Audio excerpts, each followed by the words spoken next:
Hi friends, இன்றைக்கி சிம்பிளான மெத்தடில் உருளைக்கிழங்கு ஃப்ரை எப்படி பண்ணுறதை நம்ம பார்க்க போகிறோம். இதுக்கு ஒரு 3 உருளைக்கிழங்கு நல்லா வாஷ் பண்ணி தோல் சீவாமல் கட் பண்ணி வச்சுட்டேன்.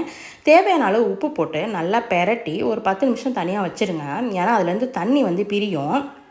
இப்போ நீங்கள் பெரட்டும் போதே கையில் தண்ணி சத்தா நிற்கும் பாருங்கள். இது அப்படியே நீங்கள் போட்டு வறுத்தீங்கன்னா ஃப்ரை பண்ண ரொம்ப லேட் ஆகும், நல்லாவும் இருக்காது.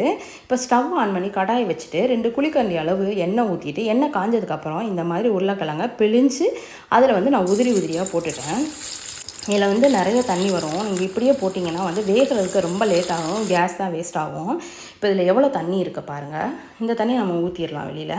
இதுக்கப்புறம் நம்ம ஃப்ரை பண்ணோன்னா இது ஒரு 5 மினிட்ஸ்லேயே வெந்துடும். இந்த மாதிரி கிளறிட்டு ஒரு 2 மினிட்ஸ் வச்சுட்டு அதுக்கப்புறம் கிளறினீங்கன்னா சீக்கிரமாக வெந்துடும். இதில் 1.5 ஸ்பூன் நான் மிளகாத்தூள் போட்டு நல்லா ஈவனாக எல்லா இடத்துலையும் சேர்கிற மாதிரி கலந்து விட்டுட்டேன். அதையும் ஒரு 2-3 மினிட்ஸ் அப்படியே வச்சுட்டிங்கன்னா அது சீக்கிரமாக ஃப்ரை ஆயிரும்.